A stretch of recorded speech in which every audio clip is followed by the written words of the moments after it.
Hello, my Eduk 1 students, most especially my BS Ed major in mathematics. This is our lesson 9, and this is all about Brofenbrenner's ecological theory. This is again your professor, Dr. Maria Sheila D. Flongimon.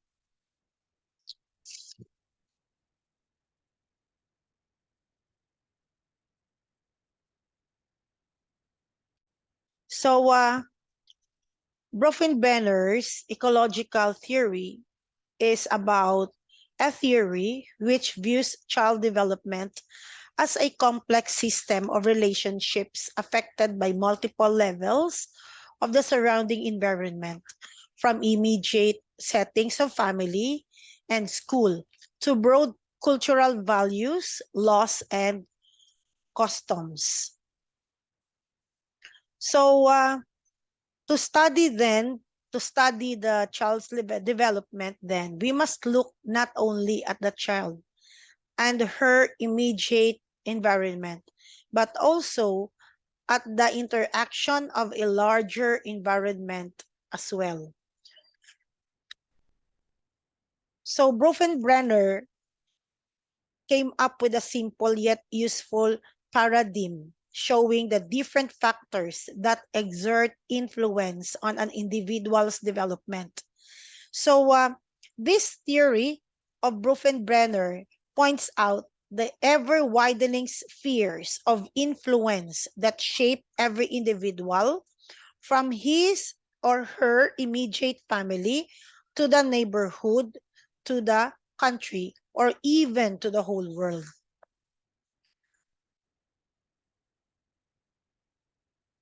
This theory of Brofenbrenner on the ecological theory has the different systems. It's microsystem, the mesosystem, the exosystem, the macrosystem, and the chronosystem. Brofenbrenner divided the person's environment into these different systems. And the microsystem is the most influential level of the ecological systems today. This is the most immediate environmental settings containing the developing child, such as family and school. So Brofenbrenner's ecological theory has implication for educational practice. Looking into this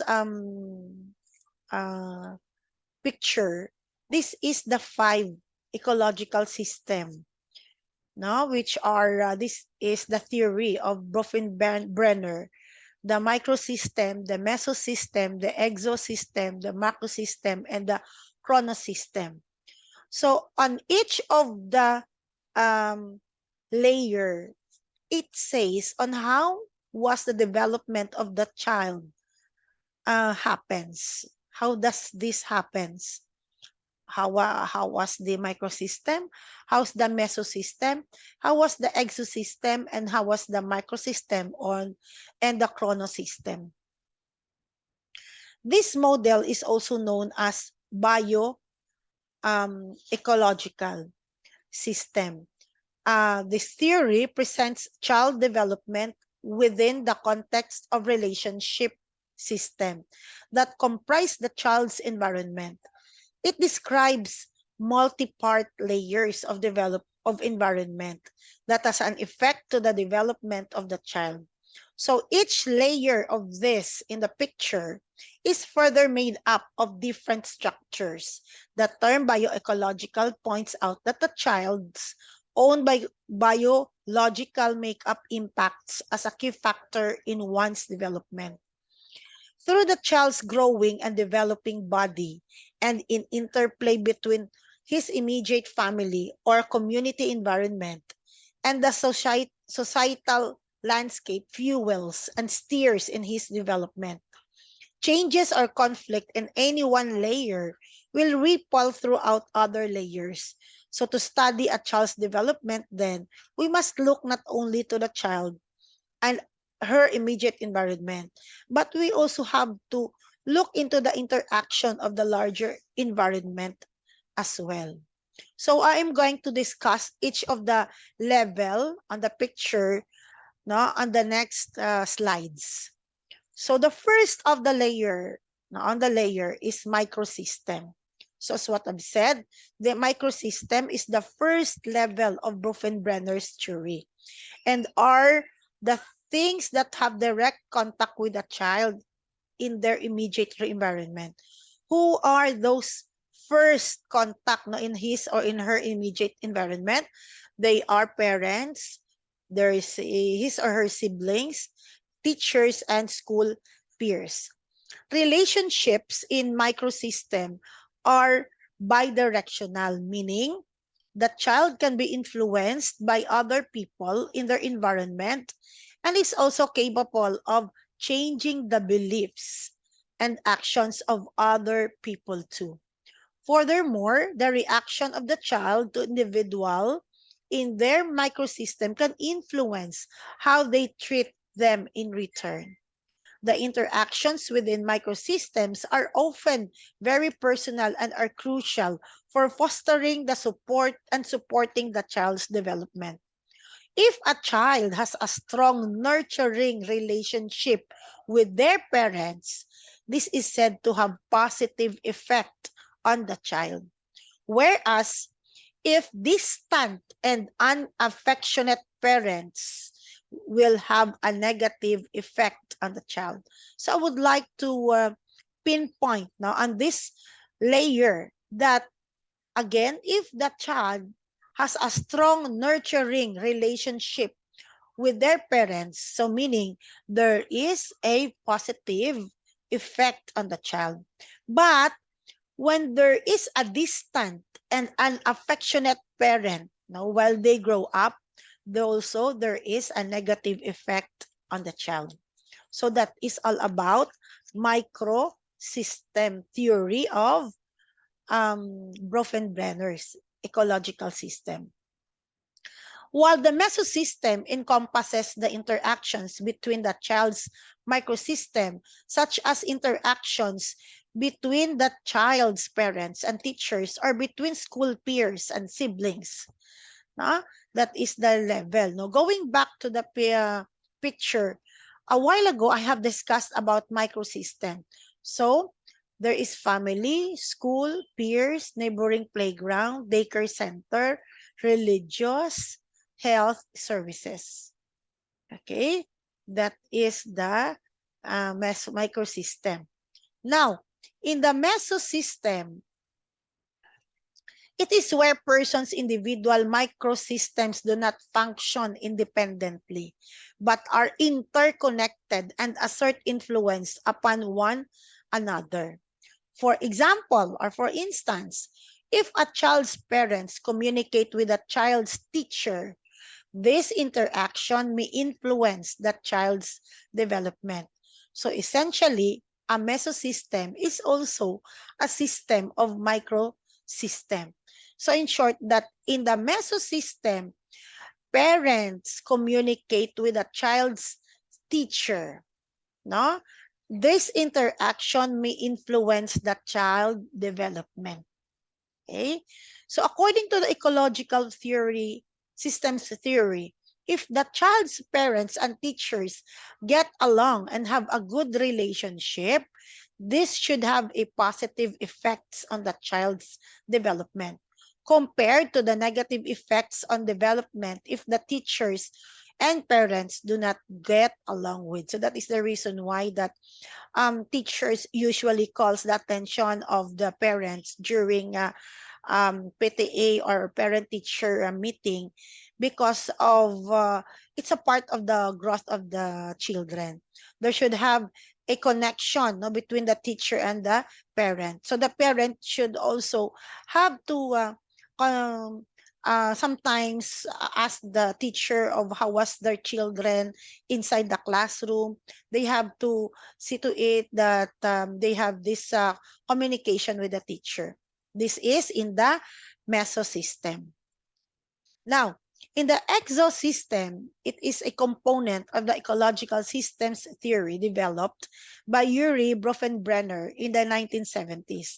It incorporates other formal and informal social structure, which do not themselves contain the child, but indirectly influence them as they affect one on the microsystem. So looking back into our picture, okay, so look at that exosystem. These are the extended family and neighbors. There's the parents' economic situation, mass media, social services and health care, government agencies, school board. No? Okay, now, what happens in the exosystem? So example of exosystems includes the neighborhood, that's what I have said, the parents' workplace, parents' friends, and mass media. These are environments in which the child is not involved and are external to their experience, but nonetheless affects them anyway. They are not involved, but they also have an external to their experiences, and at the same time, it also affects, no? An instance of exosystem affecting the child's development could be if one of the parents had a dispute with their boss at work. The parent may come home and have a short temper with the child as a result of something which happened in the workplace, resulting in a negative effect on development. So, as parents, no, when we go home, when we meet our children at home, no, after our work, still, no, and because still exosystem exists, though they are not involved, the child is not involved, but they are also affected when the parent are also affected from home. That is when the expression can be seen to their parents, no, because it will have a negative effect to the children, so they would sometimes would have a bad temper. So sometimes they would not, there's they cannot give attention to their children. Okay, so in macro system, this is the next level. It is a component of Brofenbrenner's ecological systems theory that focuses on how cultural elements affect a child's development, such as socioeconomic status, wealth, poverty, and ethnicity. So, thus, meaning this culture that individuals are immersed with may influence their beliefs and perceptions about events that transpire in life. The macro system differs from the previous ecosystems as it does not refer to the specific environments of one developing child, but the already established society and culture which the child is developing in. This can also include the socioeconomic status, ethnicity, geographic location, and ideologies of the culture. Okay. Now, this is the final level of the ecological system. And this theory is known as chronosystem. This system consists of all of the environmental changes that occur over the lifetime which influence development, including major life transition and historical events. Okay. This can include normal life transition such as starting school, but can also include non-normative life transitions such as parents are getting divorced or having to move on a new house. So, meaning, though that this includes normal life transition such as starting a school, but can also include a non-normative life because there is some changes in their normal life. No? Next, the bioecological model became more concerned with the proximal process of development, meaning the enduring and persistent forms of interaction in the immediate environment. His focus has shifted from focusing on environmental influence to developmental processes individuals experience over time. So Brofenbrenner and Evans of 2000 mentioned that they suggested that in order to understand the effect of these proximal processes on development, we have to focus on the person and context and developmental outcome, as these processes vary and affect people differently. Now, how can we apply this system in a classroom in the future that you will become teacher? So this system has been used to link psychological and educational theory to early educational curriculums and practice. So at the center of the theory is the developing child, and all that occurs within and between the 5 ecological systems are done so to benefit the child in the classroom. So, meaning to strengthen the development between the ecological systems in the school or in educational practice, according to theory, teachers and parents have a should keep a good communication with each other, and they have to work together to benefit the child. So teachers should also be understanding on the situations their students' families may be experiencing, including social and economic factors that are part of the various system. According to this theory, if parents and teachers have a good relationship, this should shape the child's development in a positive way. Likewise, the child must also be active in their learning, engage both academically and socially. They must work as a team with their peers and get involved in meaningful learning experiences to enable positive development. Okay, so that is all for Brofenbrenner. God bless and good luck. I will just post all of your activity and in our Google Classroom. Thank you so much.